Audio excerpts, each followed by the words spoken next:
presentes, a los estudiantes, académicos, funcionarios y en general a quienes nos acompañan en el seminario del día de hoy.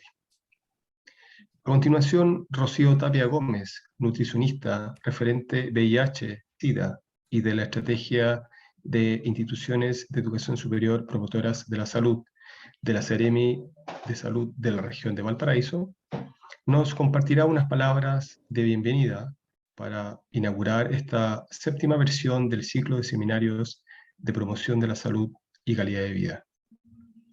Rocío, por favor. Gracias, Hernando. Buenos días a todos y a todas. Les damos la más cordial bienvenida a esta actividad organizada por el equipo gestor de la Universidad de Playa Ancha. Debo destacar que el equipo ha dado y es una de las instituciones de educación superior promotoras de la salud reconocida, la única a nivel nacional. Por ende, de verdad, mis felicitaciones al equipo, a la universidad, por ser pioneros en esta estrategia de promoción de salud y obviamente marcar esta actividad en el marco de la conmemoración del Día Mundial de la Salud Mental. Espero que sea provechosa para cada uno de ustedes, que estas instancias de apoyo y también dirigido por Nicolás, que lo veo ahí, encargado de la unidad de salud mental, lo aprovechen y sea bastante entretenida, que sé que va a ser así. Así que muchas gracias por la invitación. Aprovechen mucho el espacio, aprovechen a los profesionales que van a estar exponiendo, disfruten y hagan todas las consultas necesarias porque de verdad es un equipo bastante potente. Muchas gracias, Hernando. Felicitaciones nuevamente. Felicitaciones al equipo. Así que sea una instancia bastante provechosa. Excelente, Rocío. Muchas gracias por tus palabras. Bien, vamos a dar inicio a este ciclo a este seminario del día de hoy. Cabe destacar, y por ello también me voy a presentar, mi nombre es Hernaldo Carrasco Beltrán, soy doctor en Ciencias de la Actividad Física y Calidad de Vida de la Universidad de Playa Ancha, y también pertenezco al equipo gestor junto a Paloma Gómez, que está acá también acompañándonos. Bien, cabe destacar que el ciclo de seminarios de promoción de la salud y calidad de vida está compuesto por 10 seminarios que conmemoran los días mundiales propuestos por la OMS. Y tiene como propósito promover comportamientos saludables relacionados con la salud en estudiantes, académicos y funcionarios de instituciones de educación superior.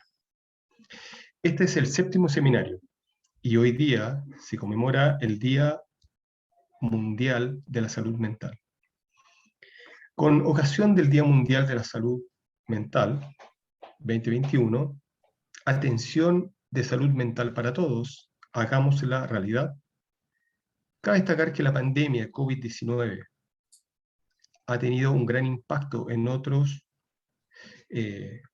variables de la salud, así también como la salud mental de las personas, y también en algunos grupos, tales como los trabajadores de la salud y otros trabajadores de primera línea, así también los estudiantes y las personas que viven solas. Las que tienen afecciones mentales preexistentes se han visto específicamente afectados. Sin embargo, hay motivos para el optimismo, ya que durante la Asamblea Mundial de la Salud de mayo de este año en curso, los gobiernos de todo el mundo reconocieron la necesidad de ampliar los servicios de salud mental para mejorar la calidad de vida de todas las personas a todos los niveles. Por ello, este séptimo seminario contará con la participación de profesionales que nos presentarán temas relacionados a ello. Y vamos a presentar a Juan Pablo Araya, psicólogo de la carrera de Psicología de la Universidad de Playa Ancha, Nicolás Díaz, psicólogo de la Seremi de Salud de Valparaíso, y por último, Javiera Yáñez, psicóloga de la Seremi de Salud de Valparaíso. El psicólogo Juan Pablo Araya presentará el tema crisis y salud mental. También el psicólogo Nicolás Díaz expondrá el tema primera ayuda psicológica y fatiga pandémica. Y por último, la psicóloga Javiera Yáñez quien abordará el tema Hablemos de prevención del suicidio. Por último, este ciclo de seminarios es organizado por el equipo gestor de promoción de la salud y calidad de vida de nuestra universidad, con la colaboración de la Seremi Salud de Valparaíso. Y estará moderado además por quien les habla, Renato Carrasco, así también por Paloma Gómez Camblor, ambos integrantes del equipo gestor y académicos de la Facultad de Ciencias de la Actividad Física y del Deporte de la Universidad de Playa Ancha. Bien, vamos a iniciar este seminario con la presentación del primer expositor. El primer expositor será Juan Pablo Araya, es psicólogo de la Pontificia Universidad Católica de Valparaíso, magíster en antropología, diplomado en psicología clínica, docente de la carrera de psicología y académico del Departamento de Estudios Territoriales y Diálogos Interculturales de la Facultad de Ciencias de la Actividad Física de la Universidad de Playa Ancha, quien nos va a exponer el tema crisis y salud mental. Adelante, Juan Pablo. Hola, muchas gracias por la invitación y bienvenidos, bienvenidas a todos los que aquí están. Voy a compartir pantalla. Estamos cargaditos a los psicólogos, los expositores hoy día. Esperamos dar una mirada, por lo menos yo, más amplia, que hay más allá de la psicología. Y bueno, sí, como decía la presentación, soy profesor de la carrera de psicología de la Universidad de Playa Ancha. Pertenezco al Departamento de Territorios y también soy representante del Consejo de Desarrollo Local de Salud Mental Comunitaria Domingo Asun, que es la organización de usuarios y amigos del COSAM, que participamos y nos organizamos ahí al alero de esa institución que hace tanto por la salud mental de Valparaíso. Así que bien, yo elegí este tema, me metí en camisas de 11 varas, vi después, porque es un tema, a medida que lo fui desarrollando, claro, muy complejo, que tiene muchos niveles, muchas variables. Bueno, y vamos a intentar hacer algo por explicar alguna relación que hay, pero advierto que desde la salud mental comunitaria voy a hablar más que desde la psicología clínica. Entiendo que las posteriores charlas vienen más enfocadas en ese sentido, con ese enfoque. Bueno, para que definamos qué es lo que es una crisis, consulté la RAE y otras fuentes, ¿no? Fui haciendo una síntesis de que enfatizan aquellas definiciones y las acepciones. Lo primero es que hay una intensificación brusca de los elementos que están en juego en una crisis, o sea, cual sea la naturaleza y el nivel donde se desarrolla esa crisis, ¿no? Desde una crisis de un organismo, una crisis hipertensiva de una persona, por ejemplo, donde hay una afectación del aparato circulatorio, hasta una catástrofe natural, ¿no es cierto?, donde hay un terremoto, ¿no es cierto?, y placas de tierra que se mueven, ¿no? Por otro lado, puede haber un cambio profundo a partir de una crisis, de esos movimientos, de esa intensificación, para la estructura que está en juego, experimentando, ¿no es cierto?, esa crisis. Y las crisis, claro, van a tener consecuencias importantes, o debieran, podría decir uno, ¿no? Pero lo más probable es que esta crisis, si es tal, y sobre todo si sobrepasa ciertos umbrales de afrontamiento que tenemos como individuos, como comunidad, podríamos hablar como planeta también, si se sobrepasan algunos límites, va a tener entonces, ¿no es cierto?, consecuencias importantes. Es lo que pasa, por ejemplo, con los traumas, ¿no?, que son crisis que sobrepasan cierto límite de aguante, podríamos decir en palabras coloquiales, ¿no es cierto?, que tienen las personas, o que no hay la suficiente soporte emocional, ¿no es cierto?, afectivo, relacional para eso que ocurrió, y puede generar una crisis, un trauma, ¿no? Las definiciones también enfatizan que se experimentan como situaciones muy difíciles, muy complejas, donde hay que invertir una cantidad de recursos importantes, ya sea emocionales, ¿no es cierto?, o financieros a veces, o de recursos públicos, etcétera, ¿no? Y por último, que esto es muy interesante, algunas palabras, sobre todo las asiáticas, usan la palabra crisis para denominar situaciones difíciles, pero también aspectos positivos o oportunidades que se pueden abrir a partir de las crisis. Y ese es un poco el énfasis también de esta presentación, ¿no? Que si bien son duras, también podemos sacar algo positivo de todo esto, ¿no? Ahí tenemos una persona con una crisis, ¿no es cierto?, aguda del momento, inesperada, como pudiera ser una crisis de pánico, y bueno, esto nos sirve también para ver las características que tienen las crisis. Nos podemos ir moviendo en ciertos polos aquí, ¿no? Las crisis pueden ser circunstanciales, como esa crisis de pánico, como un terremoto, ¿no es cierto?, pero también pueden ser esperables, y de alguna manera, como dice después, se pueden ir gestando y uno puede decir, se aproxima una crisis, ¿no? O las crisis cuando van también desarrollándose y se van alargando, ¿no es cierto?, uno puede ir más o menos viendo qué consecuencias puede ir teniendo. Entonces si bien son en un momento, pueden ser que atacan en un momento, también pueden ir teniendo cierto movimiento y cierta predicción. Cierta predicción. Son más asociadas a los peligros, pero también, como decimos, son oportunidades o pueden resultar en oportunidades, sobre todo después de las crisis, ¿no es cierto?, dependiendo de los recursos que puedan tener las personas, las comunidades, ¿no es cierto?, para poder afrontar esas crisis. Irrumpen, como decíamos, pero también se pueden ir gestando, ¿no? Hay también en esto de las crisis, cuando uno las experimenta, por una parte, mucho movimiento, por ejemplo, con la agitación neurovegetativa en la crisis de pánico, ¿no es cierto?, o en un terremoto que se está moviendo todo, pero también puede haber una sensación de parálisis, dada la angustia y dada la sorpresa, muchas veces, ¿no es cierto?, el organismo a veces se hiperactiva, pero otras veces se paraliza, ¿no?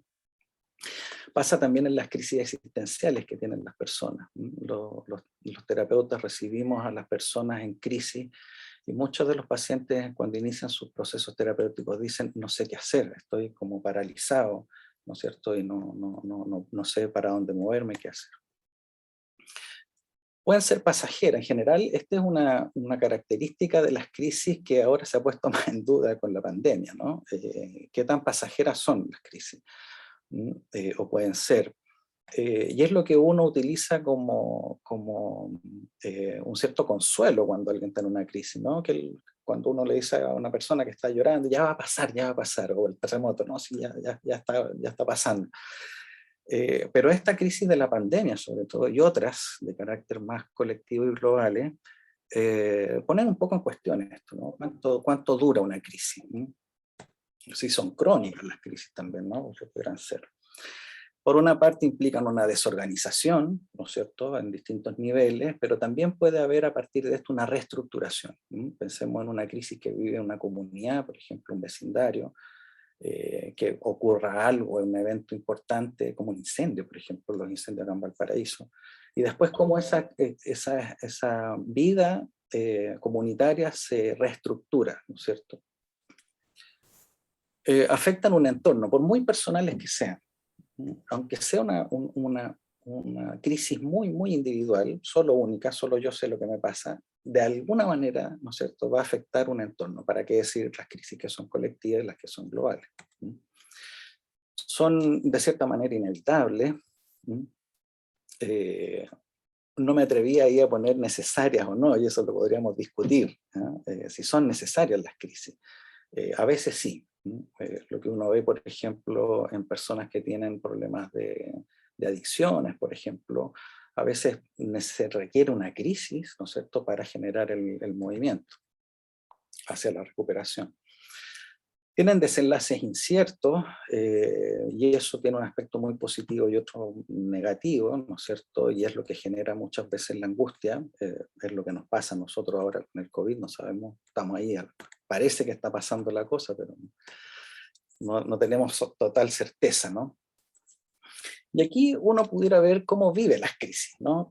Dependiendo del nivel de proximidad. Las crisis personales, evidentemente como son personales, las vivo yo y mi entorno, para mí son lo más importante en ese momento. Hay una respuesta que no necesariamente es lógica a veces en las crisis, ¿no?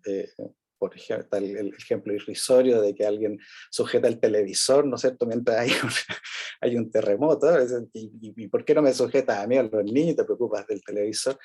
Hay cosas que uno siente más próximas y le preocupan más en un momento. Las crisis colectivas uno las puede vivir más o menos cercanas, ¿no es cierto? Si pudiéramos poner ahí ejemplos de crisis que nos han atravesado en este último tiempo, que son transversales, o sea, que son colectivas, está el estallido social y esta misma crisis del COVID, y ahí hay una transversalidad así importante, ¿no? Nadie quedó afuera. Uno puede sentirse un poquito más, un poquito menos afectado, pero todos nos vimos afectados de alguna manera.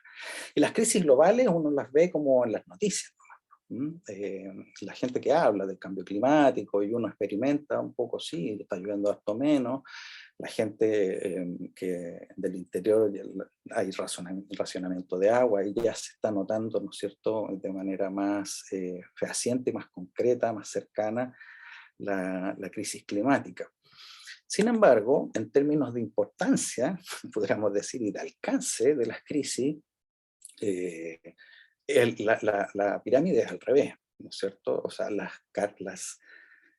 consecuencias que está teniendo y que va a tener las crisis como la crisis climática son enormes, y nos van a afectar necesariamente, ¿no es cierto? Y nosotros que vivimos con nuestra crisis ahí, chuta, para el mundo, no sé qué tanto pesa para nosotros, harto, y para nuestro entorno.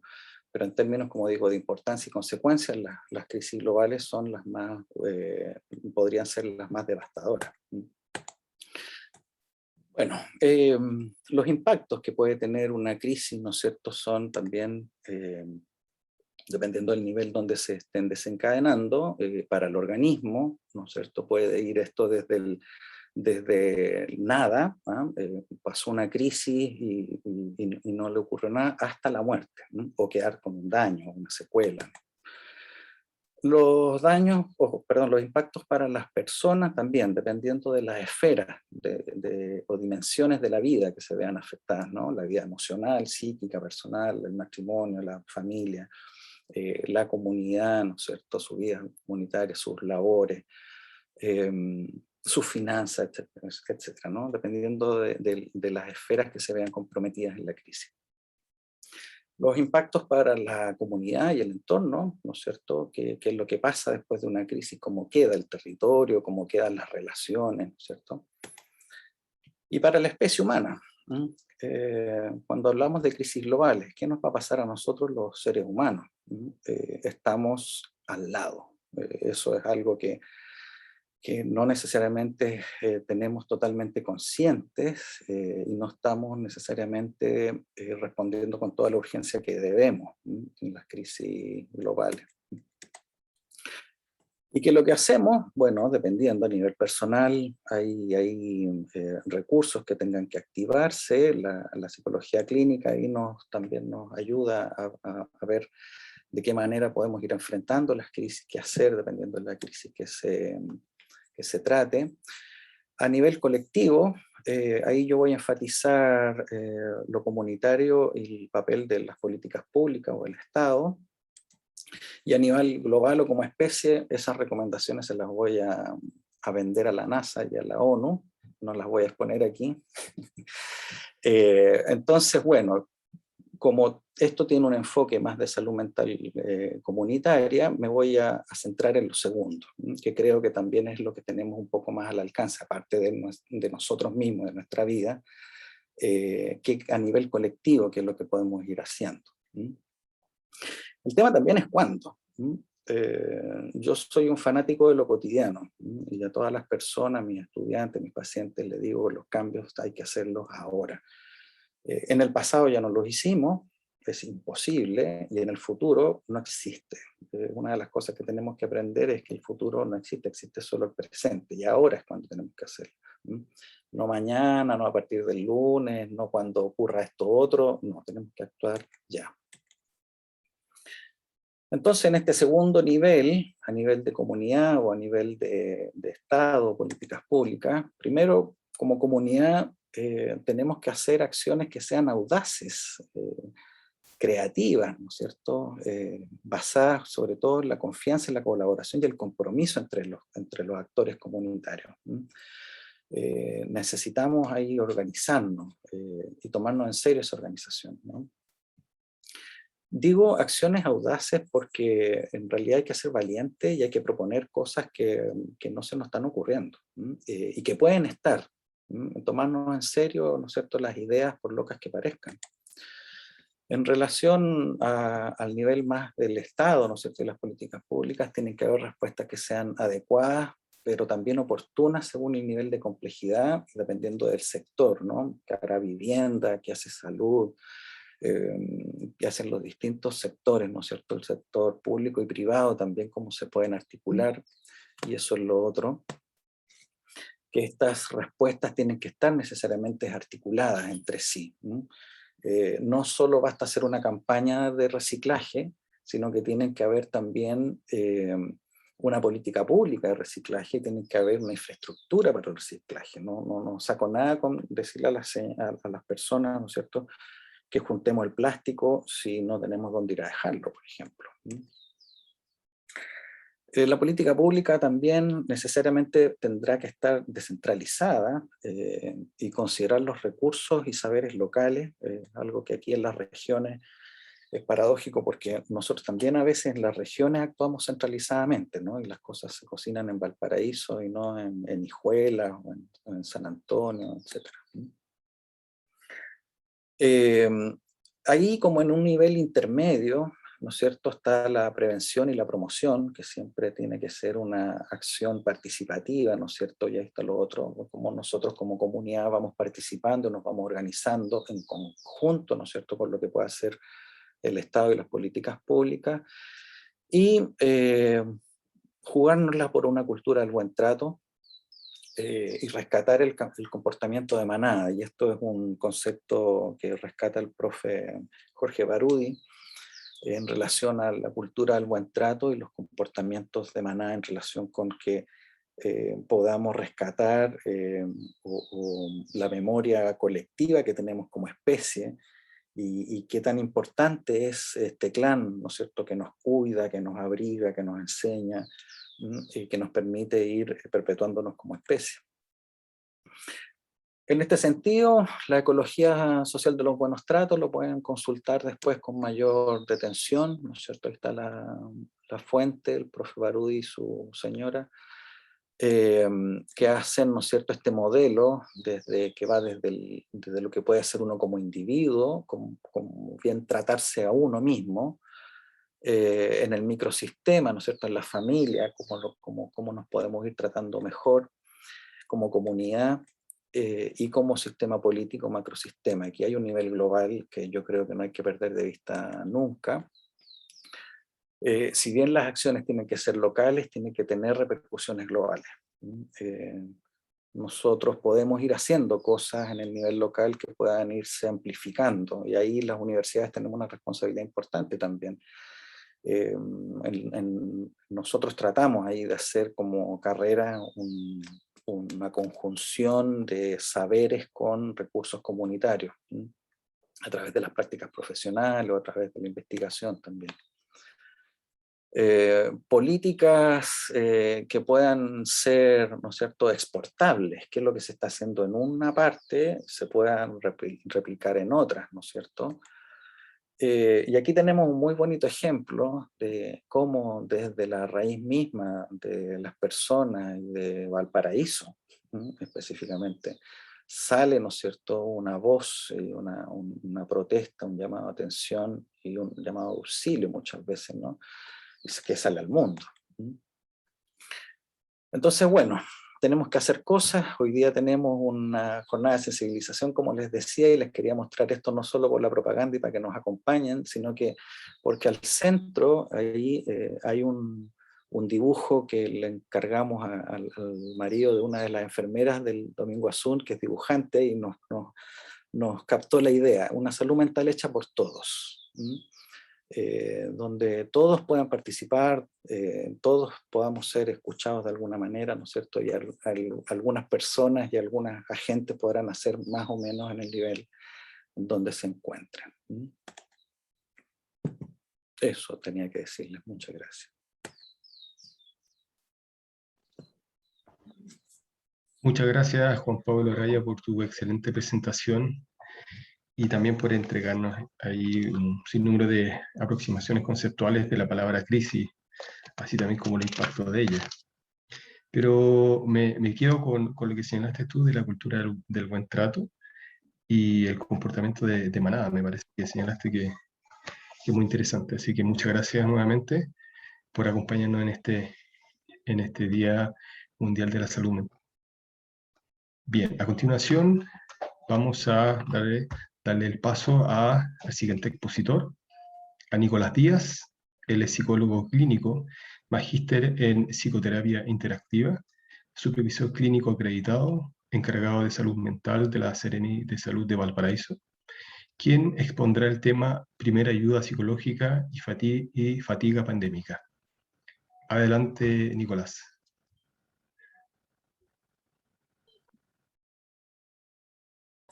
Muchas gracias. Bueno, me imagino que se ve. Hay algunas cosas que les quiero comentar sobre el espacio donde estamos nosotros ahora, ¿ya? Seguramente van a escuchar algunos bulla, digamos, porque estamos dentro de la Seremi de Salud ahora, entonces seguramente se va a filtrar algún tipo de ruido. Si ustedes me dicen que es muy alto, yo les puedo decir ahí a mis compañeros que bajen un poquito ahí el nivel, pero eso puede pasar, ¿ya? Eso es lo primero, son cosas como domésticas. Bueno, les había comentado fuera, digamos, al comienzo de la presentación que estamos muy agradecidos de la invitación que nos hacen como Seremi de Salud para estar hoy día acá con ustedes. Les comentaba también de que estas instancias para nosotros es, empezamos a conmemorar el Día de la Salud Mental, ¿ya? Y nosotros, independiente de que esto sea el domingo, sea el 10, nosotros empezamos todo el mes a tener algunas participaciones, sobre todo con el intersector, porque claro, nosotros a nivel sectorial estamos relacionados con los equipos de salud siempre, pero nos interesa poder tener contacto, digamos, con otras áreas, porque sin duda que salud mental es transversal en todo, digamos, ¿ya? Por eso se dice salud mental en todas las políticas. Así que eso les agradecemos porque esta es nuestra instancia como Seremi para poder hablar sobre estos temas y poder conmemorar este día como yo les comentaba al comienzo. Bueno, ya nos hicieron la presentación, vamos a ir directo a este tema. Sé que tengo acá mi celular para ver el tiempo, porque suelo pasarme en algunos minutos harto, entonces ahora no lo voy a hacer así que voy a estar mirando ahí el tiempo para no exceder. Bueno, yo creo que va muy en la línea de lo que comentó mi colega ahí al comienzo, en cómo ha ido enfrentando el mundo, digamos, esta situación que estamos viviendo hoy en día. El ser humano obviamente no está ajeno al dolor, no está ajeno a las crisis, no está ajeno a las emergencias, a las catástrofes, a los desastres. Y digo ser humano, pero puedo acercarnos, o sea, no que lo miremos solamente en el mundo, sino que vayamos acercándonos, digamos, a nuestra realidad territorial. Y Chile tiene una particularidad, que en temas de emergencias, de desastres y catástrofes las tenemos todas, ¿ya? Somos un país extremadamente acontecido en esa línea de emergencia. Y si no mal recuerdan, hace un par de años atrás ya tuvimos un tornado. Eso era lo único que nos faltaba ya, que eso lo veíamos en las películas, pero Chile ya lo tuvo, ¿ya? Por supuesto que a una escala muy menor de lo que vemos en otros países, pero nos van sumando, digamos, estas emergencias, que por ahí pueden venir otras más. No digo que sean las únicas, pero Chile le va a pasar y le seguirá pasando un montón de cosas, por lo tanto es necesario que estemos preparados para eso.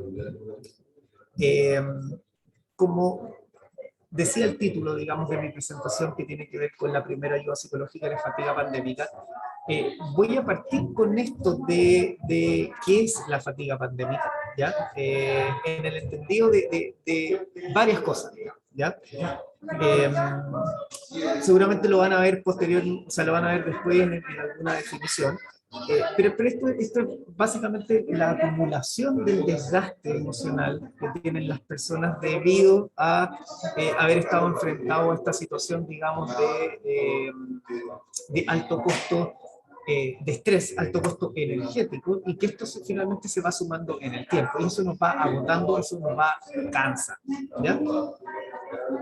Pero antes de llegar a eso, tengo esto que lo voy a pasar muy rapidito, pero es un poco para sacarnos una fotografía institucional, ¿ya? No lo tomen literal, pero me refiero a institucional de ustedes allá en la universidad, ¿ya? ¿Cómo estamos por casa con este desafío de darle importancia al cuidado del bienestar emocional y social, integral, digamos, en esta situación de pandemia? ¿Cómo estamos allá? ¿Qué ha hecho la universidad por proteger la salud mental a nivel de, digamos, genérico, ¿ya? Sea para profesionales, sea para los estudiantes, sea para los equipos administrativos, etc., ¿ya? Si hay algo institucional relacionado a eso, ¿ya? Sí nos tenemos que poner en la base de que hay un grupo y un número que puede ser importante, yo no lo generalizo, pero en general lo hemos visto así, que va a requerir de más apoyo para mantener su equilibrio y bienestar en materia de salud mental. Eso es una realidad, ¿ya? Por supuesto que yo no me puedo adelantar cuántos son ni quiénes son, pero esa es la idea de poder instaurar esta visión institucional de preocuparnos de quienes están a nuestro alrededor, ¿ya? Yo hice algunas consultas antes a los equipos intervinientes, digamos, de su universidad, y efectivamente tienen instancias de apoyo, ¿ya? Y eso es súper bueno que se sociabilice, ¿ya? Que la gente sepa que cuenta con esos equipos para pedir ayuda cuando lo necesita, ¿ya? Ver si estas instancias, estas acciones de la institución buscan y están en constante búsqueda, digamos, de mitigar el impacto social de esta emergencia en la comunidad educativa en particular. Y yo ya les puedo decir que lo estamos viviendo ahora. Esto es una instancia promocional, digamos, ¿ya? Por lo tanto, estamos viviendo acciones que de alguna u otra manera buscan impactar estos objetivos. Ustedes pueden decir, bueno, pero esto no alcanza a cubrir todas las necesidades que tiene la institución. Por supuesto que no, y yo tengo expectativas sumamente aterrizadas y realistas sobre esto, pero tenemos que partir por algo. Yo digo, tengo que partir. Yo creo que ya partieron hace mucho tiempo, porque de hecho con ustedes hemos tenido otros acercamientos también en esta misma línea, pero justo nos han tocado varias emergencias en que nos han mermado la posibilidad de poder llegar a ustedes de manera presencial, obviamente por el tema de pandemia, y otras que no hemos podido concretar, pero ya que se pudo hacer esta instancia, para nosotros es como el puntapié inicial para poder colaborar directamente con ustedes. Las acciones que realice o que realicen de manera institucional deben apuntar a generar una unidad, una identidad grupal y un proyecto en común. ¿Ya? Ese debe ser otro de los nortes guiadores de estas acciones de cuidado de la salud mental. Y estos son, yo lo visibilizo o intento visibilizarlo para que nos hagamos la pregunta: ¿existe esa unidad? ¿Existe esa identidad grupal? ¿Existe un proyecto en común a nivel institucional? Si no está, no es ni por mucho menos un tiro de oreja, no, para nada, cero. Esto es para que nosotros digamos, oye, ¿sabes qué? Hemos hecho cosas, pero muchas veces se hacen de manera aislada, no se comunican o no hablan entre las mismas acciones. Entonces, de repente esto es una buena instancia para decir, ok, hay que armar algo en conjunto. Sé que ustedes tienen una mesa de salud mental.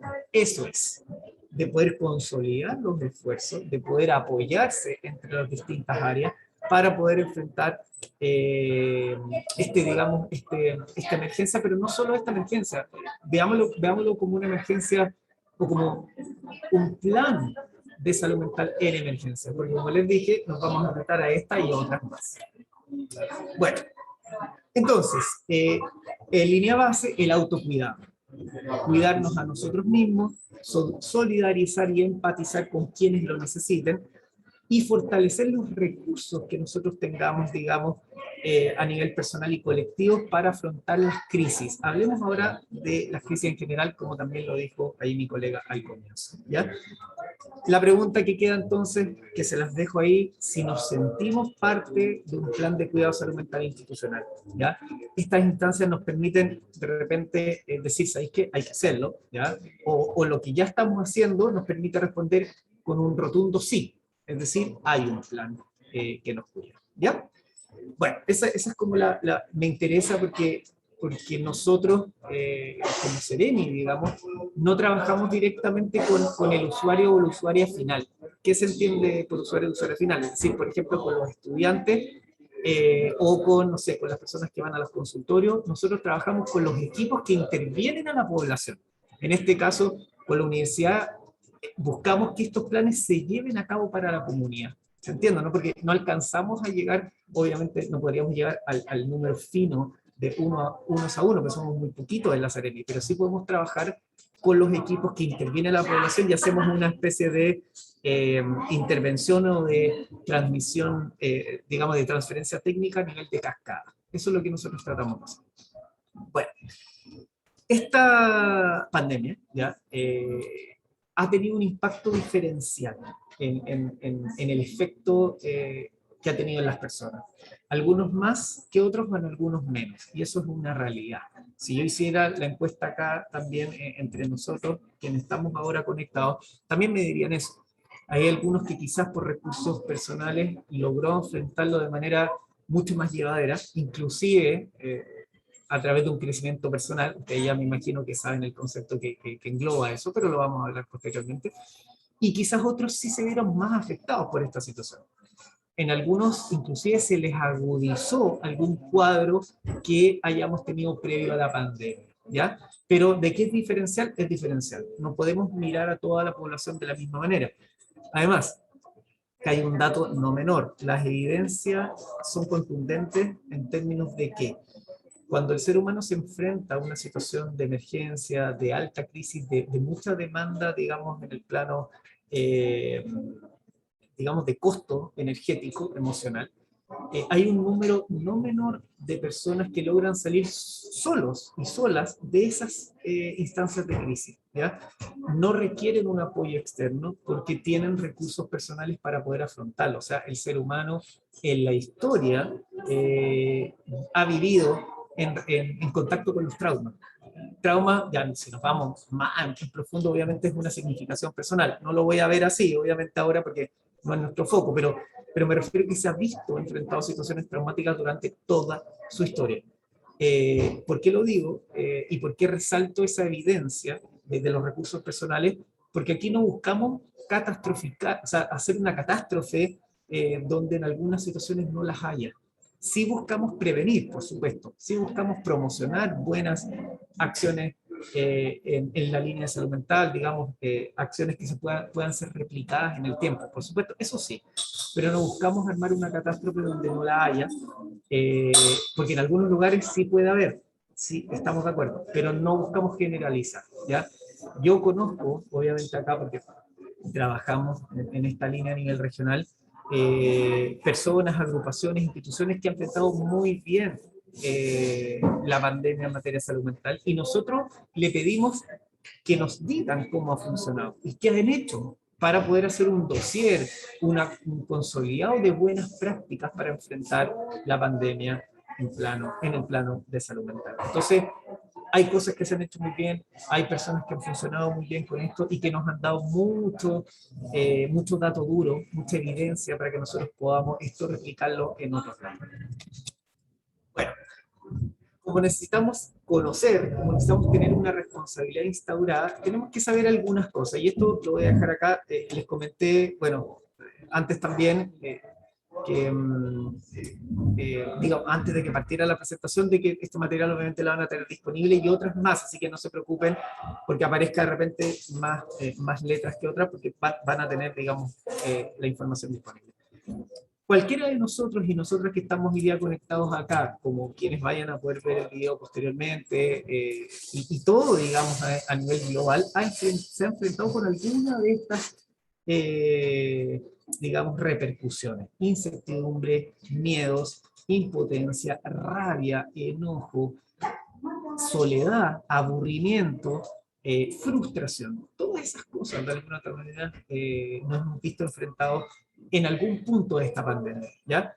Y alguien puede inclusive no haber vivido esto, pero se vaya a dar con un efecto posterior, digamos. Entonces, lo vamos a ver en un par de meses más, personas que ya una vez que esto ha ido decantando un poquito, ustedes saben que los mecanismos de defensa nos ayudan a mantenernos adaptados, digamos, a todas estas exigencias que existen, pero cuando esto empieza a bajar, los mecanismos de defensa también se empiezan a relajar y empieza a aparecer los síntomas. Entonces, tenemos que estar preparados para que eso pase. Lo otro, no nos olvidemos, pasamos una crisis social súper importante que trajo muchos cambios hasta el día de hoy, pero se acuerdan que hubo varios meses muy complejos, y esto en el año 2020, en el verano, sobre todo, empezó a decrecer un poquito, decrecer un poco, porque seguía, digamos, la sensación de, y la vivencia de tensión, digamos. Pero empezó a bajar un poquito cuando las personas empezaron un poco a retomar, digamos, algunos apoyos que habían dejado de lado, empezaron un poco a analizar la situación, un poco a relajar un poco el sistema. Vino la pandemia y tuvimos que enfrentarnos nuevamente a una situación de alto impacto emocional. Entonces, y eso súmenle la realidad personal que cada uno tiene, que vive otro tipo de crisis en situaciones complejas. Entonces, no hemos podido descansar en los últimos 2 años y fracción, digamos. Entonces, es esperable que nos cansemos, es esperable que este cansancio acumulado se transforme en esto que es lo que se denomina fatiga pandémica, ¿ya? En líneas generales, y como idea fuerza, para que a nosotros nos quede bien clarito esto, es una reacción natural, sigue siendo una reacción natural y esperada por toda esta naturaleza prolongada de la crisis y cuáles son todos los impactos que ha tenido, molestias, síntomas, enfermedades asociadas a la misma, ¿ya? Sí hay un tema especial y específico para esto, que es diferente a otras emergencias que nosotros pudimos haber vivido en el corto plazo. Esta fatiga pandémica representa una amenaza para los esfuerzos por controlar la propagación del virus. O sea, se transforma en un problema de salud pública directamente. ¿Y por qué es eso? Porque como yo estoy cansado, ¿ya? Imagínense lo que estamos haciendo ahora. Yo sé que hay algunos que están en sus lugares de trabajo, otras personas que están haciendo teletrabajo. Perfecto, ningún problema. Pero si se dan cuenta, los que estamos acá en la serie hoy día, estamos, por ejemplo, utilizando elementos de protección personal, ¿ya? Y lo conecto con esto. Ustedes saben, y me imagino que lo han vivido, hablar con todo el día, porque nosotros estamos todo el día así, digamos, te cansa más, transpiráis más, te agotas un poquito más, te falta un poquito más el aire en algunas situaciones, entonces tú tienes que hacer cambios de las mascarillas, el lavado de manos, el uso de alcohol gel, el distanciamiento físico, digamos, todas esas cosas. Después de 1 año y medio, créanme que cansa, ¿ya? ¿Y qué pasa para el general de las personas? Que empiezan a disminuir la sensación, obviamente, de riesgo, y tú dices, bueno, si he llevado mascarilla hace 1 año y medio, bueno, me la voy a sacar, o voy a dejar de tener este distanciamiento físico, o voy a dejar, digamos, de lavarme las manos cada vez que hago alguna actividad X. Eso hace, obviamente, pone en peligro, digamos, este tema preventivo que nosotros tenemos en materia, digamos, de salud pública con la pandemia. Entonces, ese cansancio podría llevar a que se relajen esas medidas y uno se desmotive frente a eso. Para tenerlo, ojo, o sea, es un escenario esperable, pero por lo tanto nosotros tenemos que seguir reforzando las medidas preventivas en conjunto con cómo vamos a mitigar el impacto que ha tenido emocional en las personas, digamos, este tema de la fatiga pandémica. Bueno, teniendo claro lo institucional, o abriendo esa idea de lo institucional, hablando un poquito de lo esperable, otro de lo que tiene que ver con la fatiga pandémica. Por supuesto que esto es una instancia de presentación cortita. Claramente hay muchas cosas que profundizar y nosotros muy abiertos que después nos quieran tomar contacto con nosotros o tener otras instancias para poder participar de la conversación. ¿Ya? Hay que mirarlo con esa altura de mira. Nosotros ocupamos, bueno, desde la CDM y en general en lo que está validado también desde la evidencia, la primera ayuda psicológica para poder intervenir en estas situaciones. Y acá yo quiero desmitificar al tiro. Cuando ustedes leen o piensan en la primera ayuda psicológica, seguramente al tiro les queda el concepto psicológica dando vuelta, pensando, quizás, muy probable, que solamente las personas que tienen algún tipo de conocimiento en materia de salud mental, preparación en salud mental, puede realizar esta primera ayuda psicológica. Y ese es el primer mito que yo quiero derrocar. No es así. ¿Ya? Todas las personas pueden aplicar la primera ayuda psicológica si tienen una formación, obviamente, en esto, si esa es la idea, ¿ya? Pero la primera ayuda psicológica es un apoyo, es una asistencia humanitaria para otra persona, para otro ser humano que está expuesto a una situación altamente estresante. Asistencia humanitaria, apoyo humanitario. Cuando se define así la ayuda psicológica, claramente calzamos todos y todas en poder dar este tipo de ayuda, ¿ya? Eso es lo primero, no necesitamos ser expertos en materia de salud mental, ¿ya? ¿Y qué requiere, o sea, qué entrega, digamos, la primera ayuda psicológica? Herramientas y conocimientos para ayudar a otras personas en situaciones de alto estrés o de crisis, ¿ya? Eso lo definiremos nosotros en función de a quiénes vamos a ayudar, ¿ya? Yo no puedo definir a priori cómo todos nos han enfrentado a eso, ya lo hablamos un poquito anteriormente, ¿ya? Los principios básicos de esta primera ayuda psicológica, estoy viendo ahí el reloj, pegan 2 o 3 minutitos más, 5 minutos, lo voy a pasar y después lo podemos obviamente comentar después si hay preguntas, lo puedo profundizar. Estas son los 5 principios de la primera ayuda psicológica. La preparación, cuando yo estudio sobre la emergencia a la cual yo me voy a enfrentar, eso en líneas generales. La observación, cuando yo puedo llegar al lugar o enfrentarme también a nivel virtual, pero yo puedo mirar con quién me voy o sea, cuál es mi público objetivo. Por ejemplo, si yo voy de manera presencial, imaginemos que esto lo hubiésemos hecho hoy día de manera presencial, ¿ya? Y ustedes me dicen, mira, está la comunidad, entonces nosotros vamos a ir con un equipo para entregar primera ayuda psicológica. Perfecto, yo voy con mi equipo, empiezo a mirar. Esto es un supuesto, solamente un supuesto. Y veo que no hay nadie con mascarilla, por ejemplo. No hay nadie digamos, respetando las medidas sanitarias actuales. ¿Qué hago yo? Yo voy con la intención de aplicar primera ayuda psicológica, ya me preparé porque sé de qué se trata su universidad, su misión, su objetivo, etc. Llego al lugar, observo, no hay medidas sanitarias, ¿y qué debiese hacer yo? Retirarme del lugar. Yo no puedo poner en peligro a mi equipo ni ponerme en peligro a mí, digamos, si no están las condiciones para yo poder entregar la ayuda. Al contrario, si observo y se cumplen todas las medidas, yo puedo pasar a la segunda etapa, a la tercera etapa, que es escuchar. Y esta escucha activa, como muchos de acá lo debemos conocer, no es tan fácil como solamente comentarles lo que es la escucha activa. Va mucho más allá, porque ahora mismo yo les aseguro, bueno, no sé, quizás puedo estar equivocado, ojalá pueda estar equivocado, pero quizás, dejémoslo ahí a la duda. Hay algunos de ustedes acá que está escuchándome, ahora, sí, está escuchando, pero está haciendo alguna otra cosa, y que no hay nada de malo en eso, si podemos hacer 2 cosas al mismo tiempo, ningún problema, ¿ya? El punto es que no logramos cumplir la escucha activa si no hay una conciencia plena, o intentando tener una conciencia plena de lo que uno está tratando de atender. En una situación como esta, en la que estamos hoy en día, yo hablando de esto, no es necesario, ¿ya? Así que no hay ningún drama. Pero cuando uno aplica la primera ayuda psicológica, si tú no estás en ese momento ahí, te puedes perder de información extremadamente valiosa y que después tú no puedes volver a recobrar porque hay mucho de confianza que se puede quebrar en ese momento, ¿ya? Entonces, ojo con eso. Si nosotros la vamos a aplicar, tenemos que estar 100% ahí dentro de lo que más se pueda. Hoy en día tenemos el celular, que es una fuente de distracción enorme, ¿ya? No estoy en contra del celular, ni las redes sociales, ni mucho menos. Ningún problema con eso. Pero cuando estamos aplicando esta ayuda, tenemos que estar ahí. Y por último, tenemos esto de la conexión, ¿ya? Cuando yo termino de hacer la primera ayuda psicológica, no es una terapia, no es una intervención en crisis, no es un debriefing psicológico, que era lo que antes hacía en instancias de emergencia, donde tú hacías un completo detalle de cómo la persona lo enfrentó, lo sintió, etc.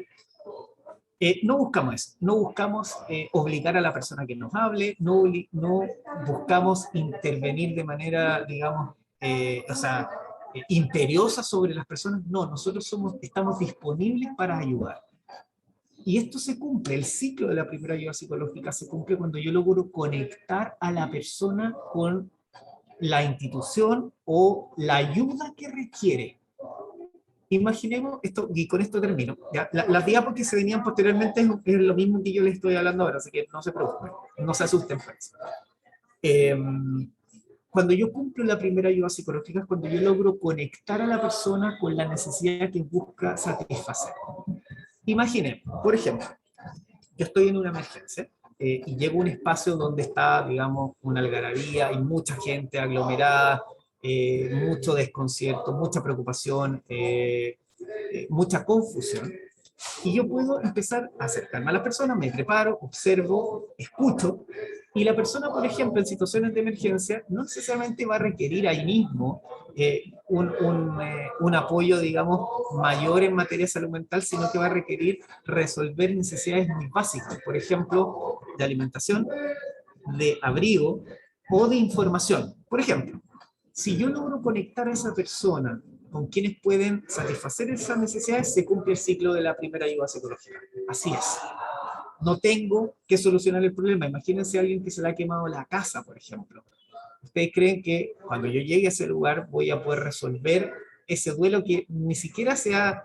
o sea, hay una instancia de shock probablemente, y después viene toda la etapa del duelo. Yo no voy a poder hacer mucho en esa instancia para poder resolver ese problema, esa vivencia, esa significación que tiene la persona, digamos, a la emergencia que está viviendo o que vivió.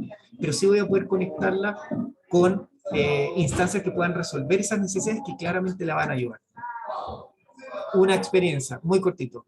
En una situación así de emergencia que me tocó vivir muy traumática en Valparaíso, hace un par de años atrás, la persona lo que más requería en ese momento era ir al baño. Una persona que yo llegué y la intervení, entonces, ir al baño. Nadie pudo sacarla del lugar donde estaba porque no quería irse, donde estaba la instancia de emergencia, porque estaban sus cosas, que sean sus familiares, algunos fallecidos. Nunca se quiso ir del lugar.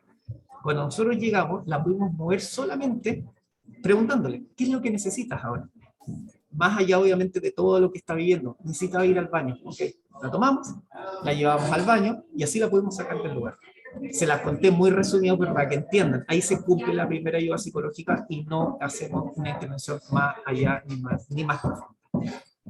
Bueno, voy a quedar hasta ahí para no extenderme más. Quedaron algunas cositas, pero es el resumen de lo que está y se las voy a mandar. ¿Ya? Esto, créanme que es todo un desafío el yo cortarme antes. Ahí la Javiera que está al frente mío, después espero que me reconozca esto porque me cuesta, pero es el entendido de que tenemos que colaborar con el tiempo.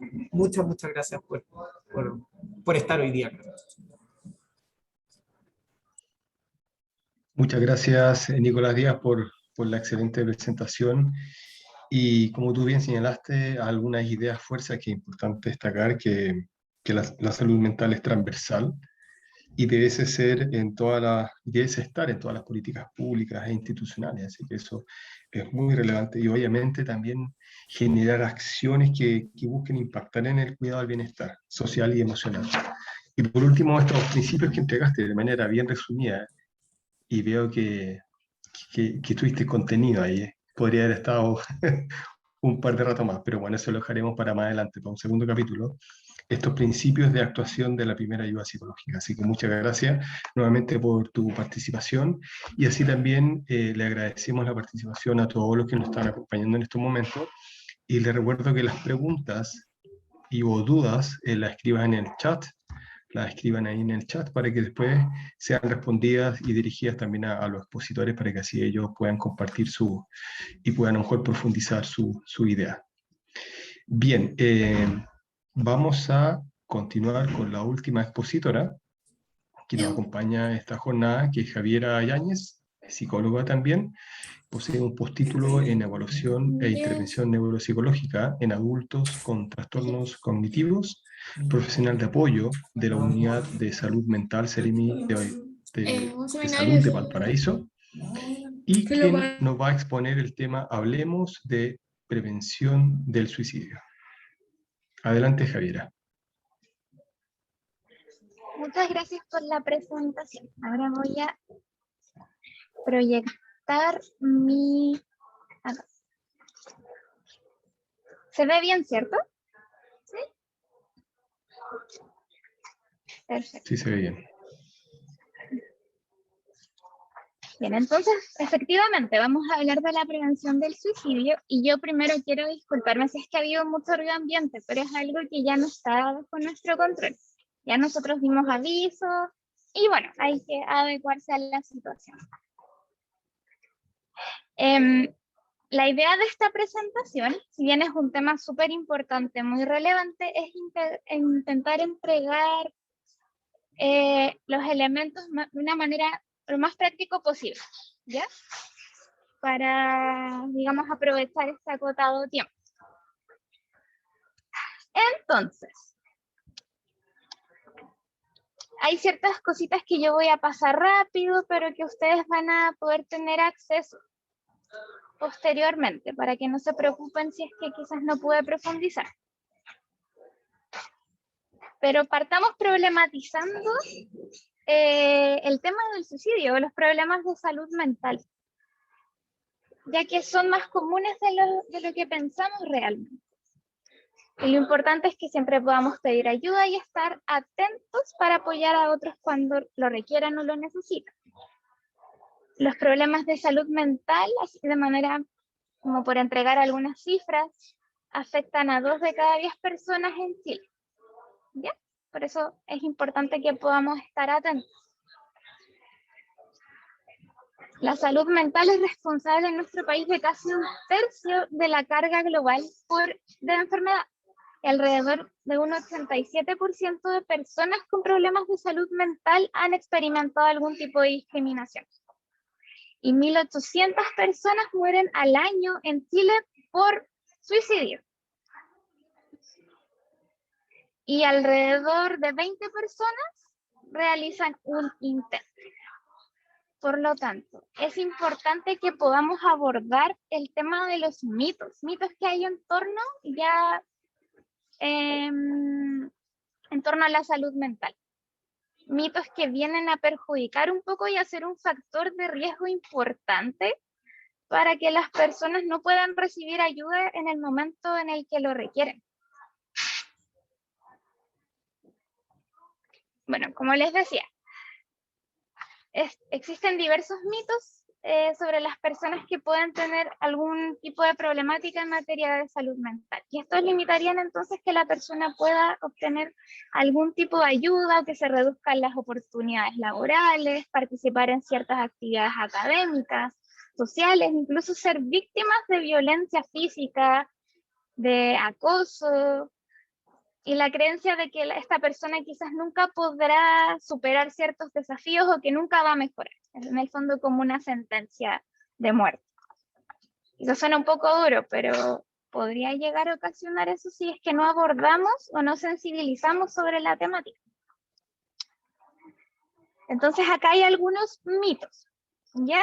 Yo no los voy a mencionar todos, pero para que más o menos entiendan a qué nos referimos cuando hablamos de mitos.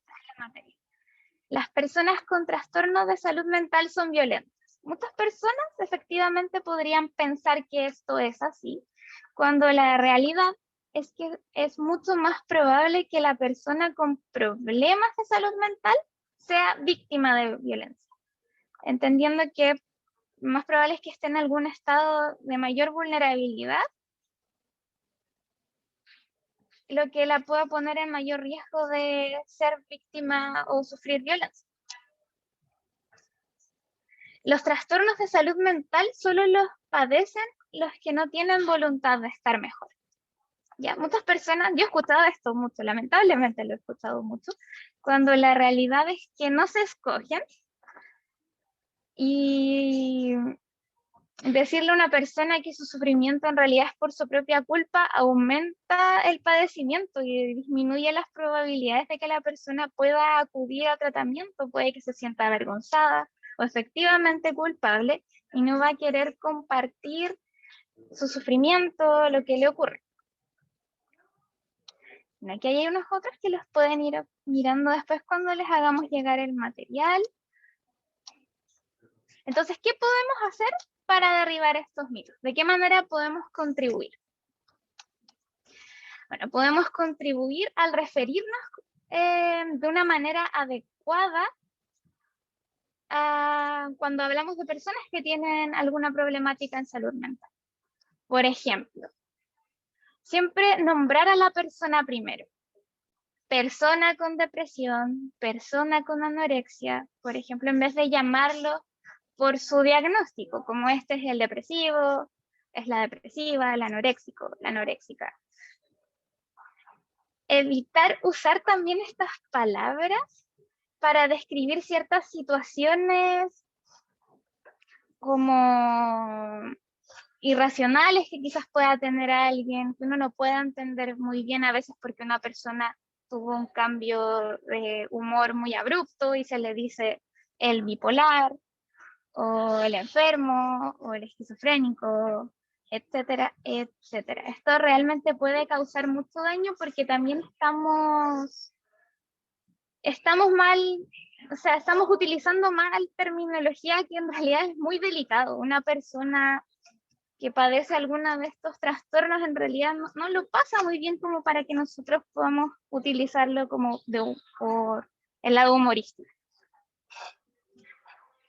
Bueno, y siempre mantenerse informado dentro de lo posible sobre cómo cuidar la salud mental mía o como la de los demás, cómo puedo promover esto. Tratar a las personas con dignidad, no desestimar sus capacidades, aunque ustedes puedan saber que tenga algún diagnóstico en esta materia. Bueno, y derribarlos es responsabilidad de todas y todos. ¿Cuáles son algunas de las señales de alerta? La mayoría de las personas, aunque uno puede pensar que esto pasa muy desapercibido, pero la mayoría de las personas exhiben una o más señales de alerta, ya sea a través de lo que nosotros podemos observar o a través de lo que las mismas personas nos dicen o manifiestan. Como por ejemplo, si la persona manifiesta de manera explícita el deseo de morir, herirse, manifiesta sentimientos de desesperanza, de no tener razones para continuar viviendo, sentirse atrapado, bloqueado, ser una carga para otros. Si yo puedo observar también que existe mayor abuso de ciertas sustancias para intentar mitigar algún tipo de dolor, buscar de manera directa formas para terminar con su vida. Si yo veo que de un momento a otro la persona se aísla, deja de participar, si ya empieza a dormir demasiado muy poco, en el fondo siempre nos tenemos que enfocar en que nosotros quizás ya conozcamos de manera previa a una persona, entonces estos cambios abruptos son en los que nos tenemos que fijar. Si vemos que la persona empieza a regalar sus posesiones, tiene como ciertos ritos de despedida, si observamos pérdida del interés, irritabilidad, etcétera, etcétera. Pero son algunas de las señales de alerta que nosotros tenemos que estar ahí, ojo, ojo. Pero también considerar que hay personas que efectivamente pueden ocultar sus emociones, sentimientos. Entonces, ¿cómo podemos saber cuando tenemos una sospecha que si alguien está pensando en suicidio? Aquí ya la recomendación es súper clara y es directamente preguntar. Quizás a uno le puede dar un poco de temor realizar esto de manera muy directa, pero es la mejor manera. Uy, se me pegó. Ahí sí. ¿Y cómo podemos preguntar? La idea es que de una primera instancia, antes de asumir, podamos preguntar cómo la persona se siente. Intentar hacer preguntas abiertas, preguntándole a la persona cómo se ha sentido con una situación compleja por la cual nosotros les estemos preguntando, intentando que la persona nos pueda explicar un poco más sobre eso.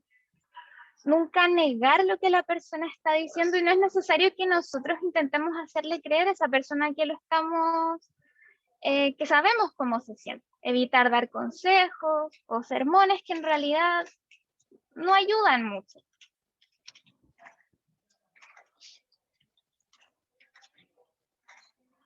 Luego, ya si efectivamente nosotros, ¿cómo decirlo?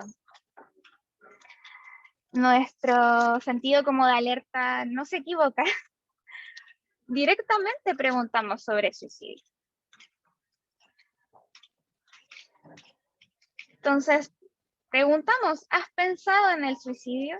Y si la persona de alguna manera quizás intenta ser un poco evitativa con la respuesta, no habría que apresurarse tampoco, no es recomendable apresurarse a conformarse con negaciones o bromas como respuesta, intentando que se comprenda que es una conversación seria, porque estamos ahí para escuchar realmente.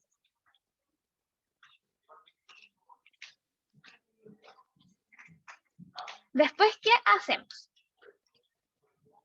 Por ejemplo, si la persona ya efectivamente nos cuenta que está muy abrumada y nos empieza a relatar un poco acerca de sus ideas del suicidio, es importante que podamos considerar los siguientes puntos o acciones. Podamos prestar apoyo a esta persona, acompañarla a un centro de salud de referencia para poder solicitar algún apoyo, hora de atención. También tenemos la posibilidad de llamar al Fono de Salud Responde, imagino que lo ubican, ya que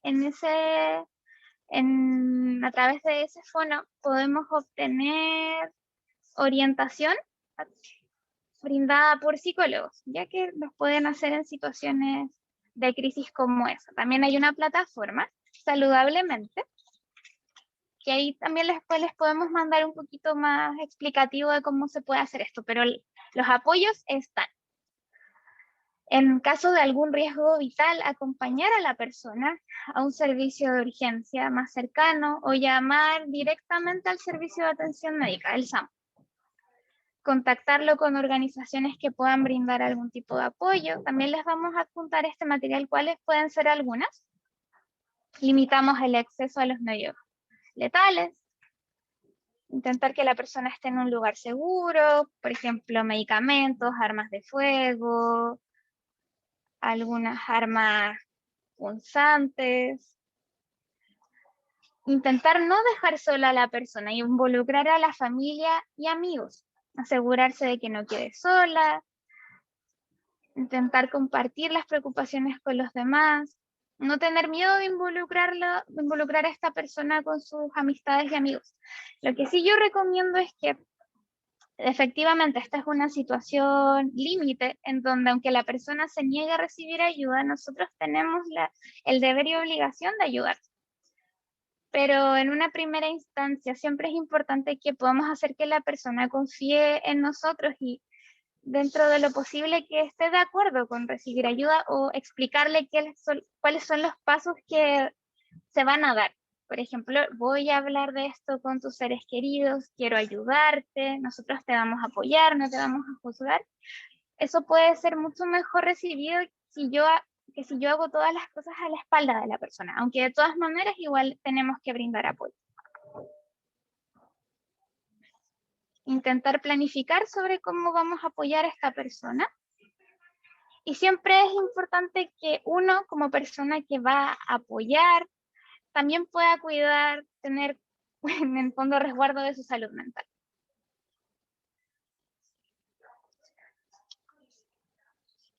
¿Cómo funciona nuestra red de salud pública? Bueno, la puerta de entrada, imagino que muchos de ustedes ya saben, es el Centro de Salud Familiar, o sea, los CESFAM, en donde aquí se realiza una evaluación integral y se determina si la persona necesitaría tener alguna atención más especializada por lo que se derivaría al nivel secundario, ya algún centro de salud mental comunitario, por ejemplo, o al hospital.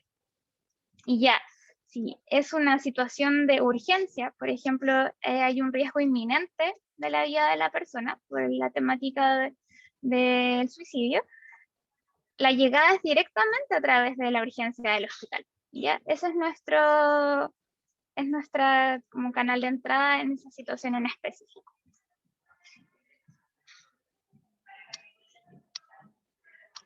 ¿Cuándo buscamos ayuda? Es muy común que las personas en una situación que tenga antecedentes de ideación suicida, intentos de suicidio, sienta dudas sobre si realmente es necesario pedir ayuda o cuál reacción van a tener las demás personas si yo les cuento sobre esto, por todos estos mitos que les comenté en un principio. Pero bueno, buscar ayuda siempre es bueno y realmente puede ser el primer paso para ayudar a que uno se sienta mejor. ¿Dónde podemos buscar ayuda? En la consulta de salud general, en consultas de salud mental, en los canales de ayuda, en algún servicio de apoyo estudiantil, por ejemplo, acá en la universidad, amigos, familias, compañeros de trabajo, compañeros de la universidad. Y aquí hay algunos canales de ayuda, como les decía, el Fono Salud Responde, aquí de una manera más específica el Fono de Orientación y Ayuda para la orientación en casos de violencia contra la mujer, etcétera, etcétera.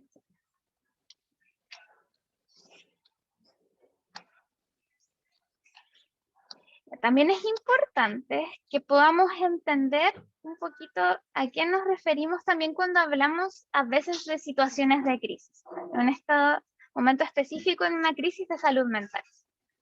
¿Y qué podemos hacer? Porque hay cosas que nosotros podemos hacer para anticiparnos, tener un plan antes de que esto nos pueda ocurrir, aunque a uno quizás no le haya sucedido, pero de todas maneras siempre es bueno saber qué podemos hacer.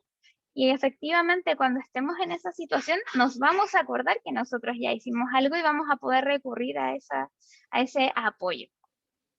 Pero ¿qué es una crisis de salud mental? Es un momento crítico en el que la persona siente que su malestar psicológico, emocional, es insoportable. Donde la persona siente que puede perder el control y necesita, a como dé lugar, encontrar ayuda o acabar con esa sensación tan insoportable en ese mismo momento. O sea, es una urgencia. Puede ser que la persona sienta un dolor emocional extremadamente intenso o asociado a síntomas de crisis de pánico, como por ejemplo, y tener estas ideas o pensamientos recurrentes sobre hacerse daño o querer morir. Pero ¿qué podemos hacer para anticiparnos a estos eventos? Bien, aquí hay un ejemplo de puede ser nuestro protocolo de emergencia, en donde yo aquí tendría que hacerme las siguientes preguntas, antes de que esto me pase, bien, porque si ya estoy pasando por esto y luego me pongo a pensar en esto, no voy a llegar a nada porque no es el momento para hacerlo, siempre tenemos que hacerlo con anticipación. ¿A quién puedo recurrir? Intentar pensar al menos 3 personas a quien uno pueda llamar en una situación de crisis. Yo ya estoy, así como les describí acá, pensar, ¿a quién puedo recurrir? ¿Quién me puede ayudar en una situación así? ¿Qué puedo hacer antes de que esta persona pueda socorrerme o ayudarme para distraerme? Anotar al menos 3 cosas o más que te puedan servir para desviar tu atención de ese malestar y de que podamos evitar que te quieras hacer daño. Y también siempre adjuntar algún teléfono de emergencia o algún apoyo que podamos recurrir en el momento. Ya, pero yo les recomiendo que puedan hacer esto, ya que en una situación de crisis, créanme que se van a acordar que ya lo hicieron y van a poder recurrir a eso. Bueno, también les quiero comentar que existe, bueno, esta es como una caja de herramientas de apoyo para la prevención del suicidio. Ya nosotros les vamos a hacer llegar el documento, pero más o menos les quiero mostrar qué pueden encontrar aquí. Bueno, aquí pueden encontrar guías prácticas en salud mental para la prevención del suicidio para estudiantes de educación superior. Yo para hacer esta presentación me basé en esta guía. O sea, si ustedes se van a esta guía, van a encontrar lo que yo les mencioné y muchas más cosas, porque yo no se las podía exponer todas, y mucho más explicadas, con mayores antecedentes. También está la guía de prevención del suicidio en tiempos de COVID, a la cual ustedes también pueden consultar si quieren instruirse un poco más en la materia, para que podamos igual sensibilizar en nuestro entorno, donde tengamos llegada sobre la temática. También está la guía práctica de salud mental y prevención del suicidio para personas mayores. También nos encontramos con el Programa Nacional de Prevención del Suicidio, prevención del suicidio en las comunidades educativas, guías ya más internacionales sobre la prevención del suicidio. Vivir después de la muerte, esta es una guía para las personas que han perdido recientemente algún ser querido. Está disponible material sobre lo que expuso Nicolás en la primera ayuda psicológica. Más guías sobre la prevención del suicidio. Hay capacitaciones disponibles. Si queremos ya instruirnos mucho más, esta capacitación es específica para la prevención de autolesión y el suicidio. Está principalmente dirigida hacia los profesionales de la salud, pero realmente no hay ninguna restricción para hacer el curso, así que lo podrían hacer todos ustedes si así lo desean. Bueno, creo que cumplí súper bien con el tiempo, estoy orgullosa de mí. Así que eso ha sido lo que les tenía que presentar el día de hoy. Muchas gracias, Javiera, por la excelente presentación y también entregarnos los mitos y así también algunos consejos y sugerencias para ir derribándolos. Y por último, también esta vasta batería de guías para abordar el tema, así que, bueno, ojalá ahí también lo puedas compartir como tú bien señalaste, así que muchas gracias nuevamente. Y bien, ahora vamos a dar paso a Paloma Gómez para que así también ella pueda moderar y dirigir las consultas y preguntas que existan de los asistentes a los diferentes expositores y también expositoras. Gracias.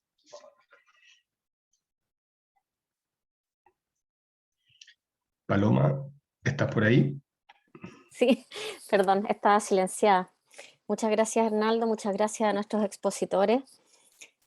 Aprovecho de dar un especial saludo a algunas personas que nos acompañan desde el extranjero, que acabo de leer el chat, ahí tenemos al menos a 2 personas desde Honduras, así es que muchas gracias por su asistencia. Miren, no tenemos preguntas en el chat hasta ahora, todavía pueden anotar alguna pregunta para cualquiera de los 3 expositores, así es que mientras eso ocurre, solamente hacer algunas reflexiones respecto a lo que nos exponen, con las cosas con las que me hacen más ruido y me quedan dando vueltas. No sé, por ejemplo, a propósito de estos pilares que mencionó Nicolás, la preparación, la observación, la escucha, la conexión, que tanto se asocia a las competencias comunicacionales, ¿no es cierto? Solamente reflexionar que a veces nosotros podríamos ser de tanto aporte para el otro sin darnos cuenta, solamente con el hecho de conectarnos, de tener la intención de conectarnos, y a veces con solo esos minutitos de escuchar podemos quizás estar haciendo un aporte que no logramos dimensionar a una persona que lo esté pasando mal.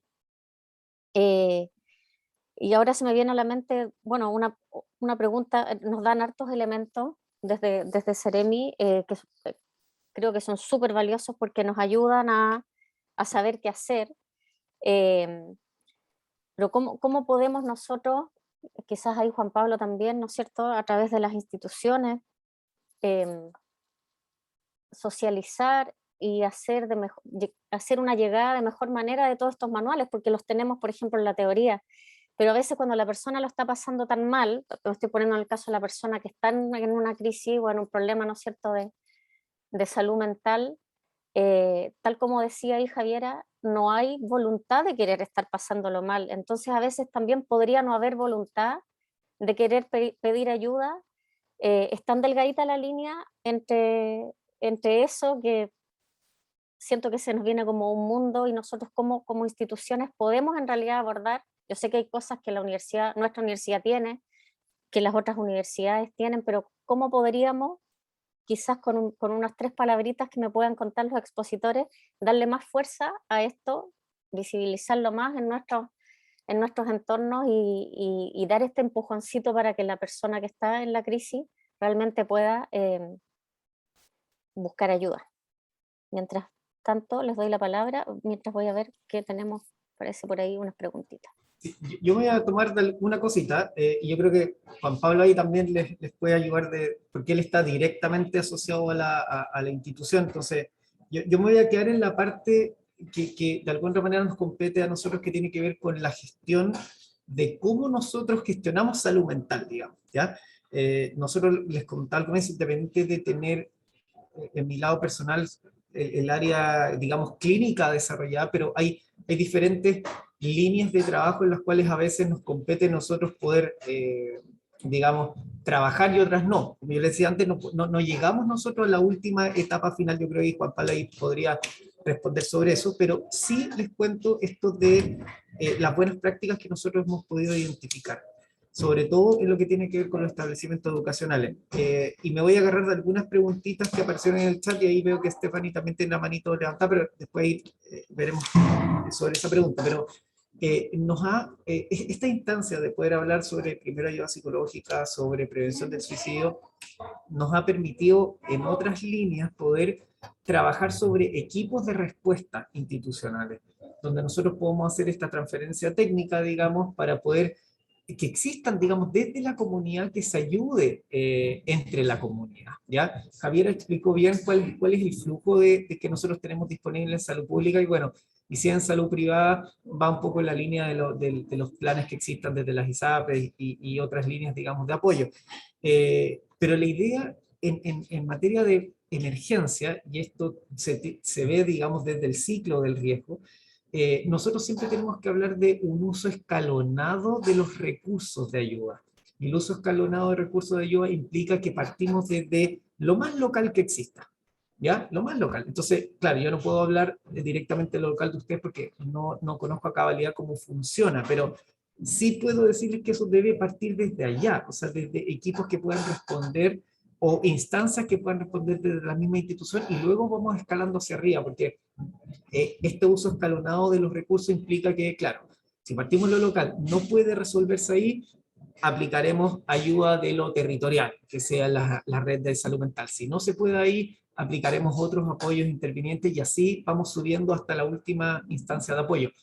Lo que hacemos ahí es utilizar, digamos, o administrar efectivamente los recursos que hay de apoyo, ¿ya? Por eso la Seremi nos gusta demasiado poder hablar con estas instancias, porque son quienes después van a poder ayudar a las personas o a la población en específico a la cual nos encontramos.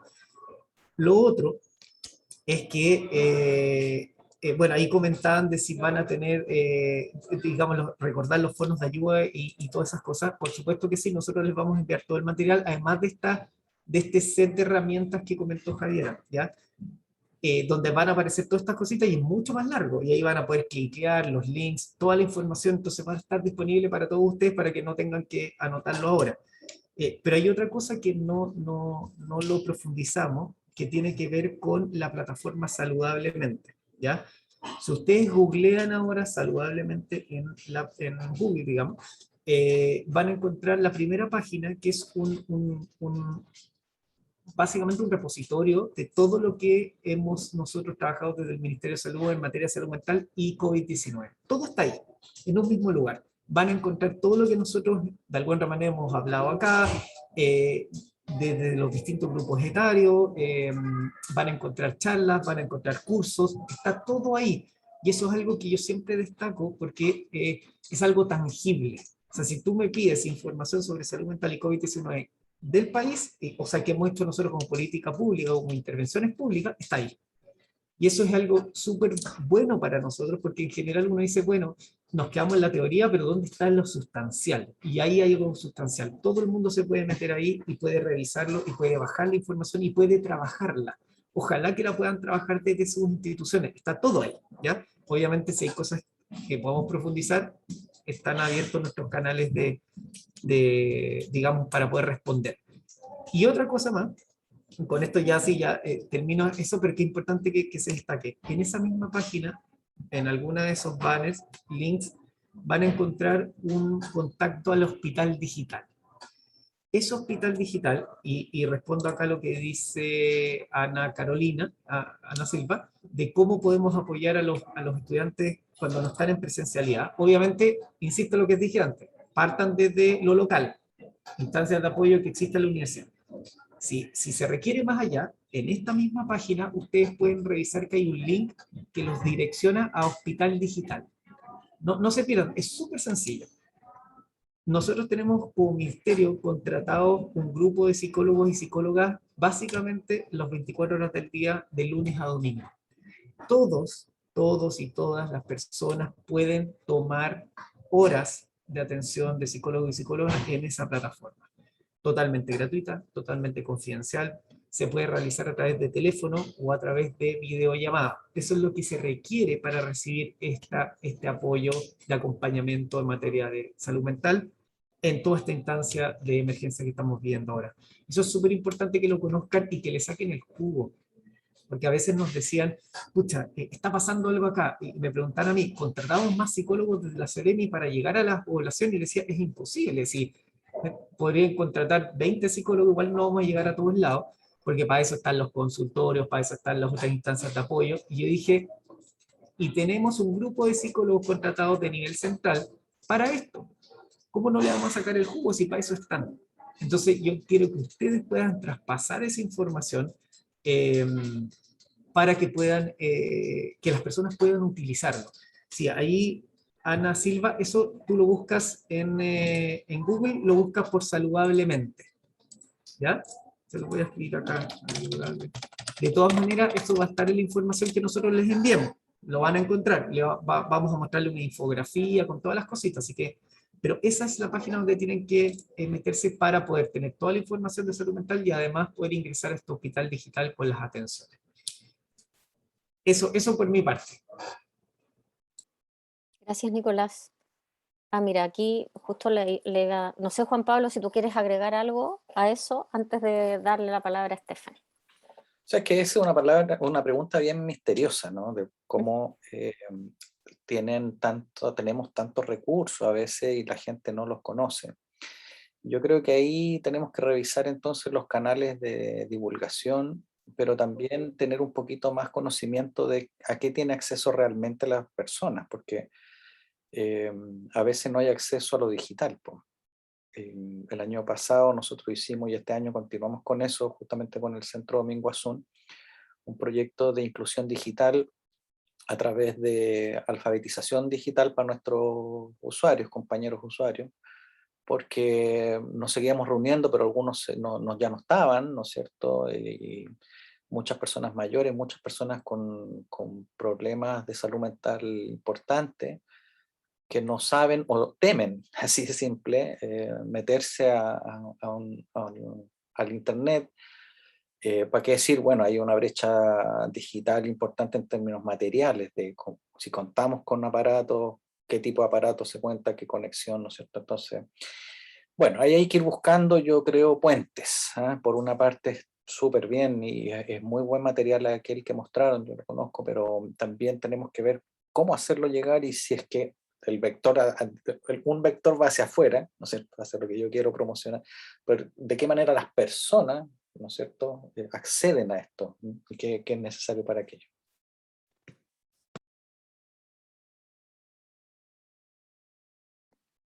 Gracias, Juan Pablo.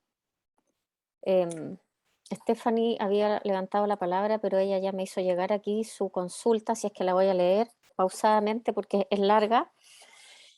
Está dirigida a Juan Pablo, pero obviamente también está abierta a la reflexión. Cuando se indica que estas distintas crisis pueden ser pasajeras o duraderas, debido a la lista de espera de atenciones desde el CESFAM y otras instituciones, ¿cómo se puede identificar el origen y el tiempo que lleva esta crisis en la persona? Es decir, ¿cómo identificar cuando la crisis es espontánea o ya lleva un buen tiempo?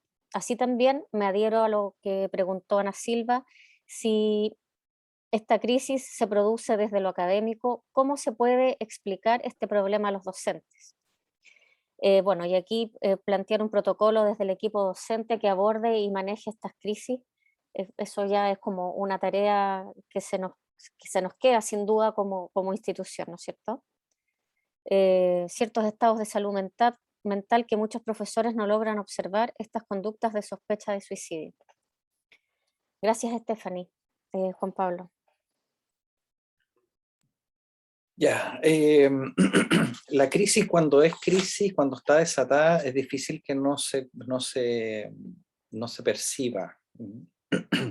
Cuando una persona está muy en crisis o está pasando en un momento crítico, es muy difícil que no se sepa. Entonces ahí lo importante es el entorno inmediato. Si es nuestra pareja, si es nuestro hijo, si es nuestro padre, si es nuestro vecino, si es nuestro compañero, ¿no es cierto? Esa es una primera cosa. Lo segundo es que, como yo decía, difícilmente uno está preparado para las crisis, entonces lo que hay que hacer es anticiparse a eso, y lo que decían los chiquillos, ¿no es cierto?, los colegas, educarse antes. Debiera haber una política pública también ahí de los primeros auxilios psicológicos, lo sepamos todos, o sea, desde el colegio, ¿no? La educación emocional, cómo se llaman las emociones. Los jóvenes dicen, y yo lo hago con los estudiantes, este ejercicio de me da lata. Primero, a mis pacientes yo no se los permito, y le digo, bueno, pero explícame qué es eso, y con los estudiantes hemos hecho una lista de acepciones que tiene el que me da lata, que son 2 acepciones distintas, entre aburrimiento, entre hastío, entre vergüenza, entre tristeza, etc., ¿no? Entonces el tema ahí es la comunicación, las palabras, la escucha, el estar presente, pero también entender, no dar por supuesto lo que el otro me está diciendo. A ver, ¿y qué me quieres decir con esto? ¿Y qué significa? Y como decía Javiera, cuando uno habla con una persona que está en riesgo suicida, eso es muy tranquilizador, es derribar el mito de que no se tiene que hablar de suicidio con las personas que están pensando hacerlo, ¿no? Es aliviador, no es que lo vaya a inducir al suicidio. Entonces, la comunicación, pues es importante el entorno en el que nos queramos, la manada, ¿no? Que estamos al cuidado de los nuestros.